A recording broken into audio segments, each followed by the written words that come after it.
This week is National Public Safety Telecommunications Week, and Public Safety Dispatcher Supervisor Meyer is here to discuss the importance of this week. If you had an emergency right now, break-in or someone was holding a gun and you needed help, what would you do? You would dial 911, I'm assuming, and if no one answered, then what? So the importance of 911 is easy to solve. It's if you have any kind of emergency right now, you're relying on someone to answer that phone. And if you've never used it before, then you maybe don't completely understand what I'm saying, but anyone out there that has understands then that moment of lifetime changing moments, you need help. You got to have somebody there to answer that call. And how should citizens use 911 correctly? We've been posting some tips this month, and I think that they all deserve to be re-emphasized. So for sure, only call 911 if you have a real emergency. We get a lot of calls to 911 asking questions, wanting information. And the problem with that is that if you're tying up one of those 911 operators on something that's not a true emergency, that means someone else who has an emergency is maybe not getting the response they need as quick as they need it. Another good piece of advice is to listen to the dispatcher and answer the question that's being asked. I know that some people, when they call in, they believe that if I'm asking you questions, that is somehow slowing down the response, and it's not.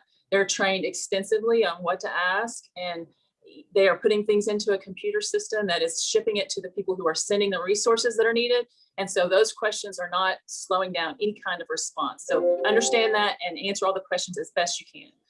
Another great piece of advice, know where you are. I can't tell you how many people will call us and they're in a heightened state, obviously, because it's an emergency, but they have no idea where they are. And it's harder for us to send a response without something. If you have to look around and see a business, a cross street, anything that you can do to help us get a location, that gets the response out so much faster.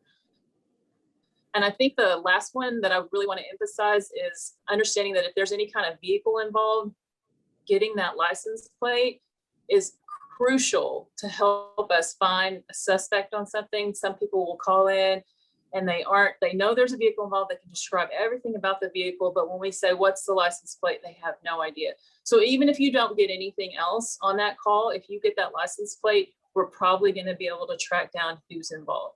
So take a deep breath, try to stay calm, keep all those pieces of information in mind, and we're going to get you the best possible response as quickly as possible. And what numbers should citizens call for non-emergencies for the police department and the fire department?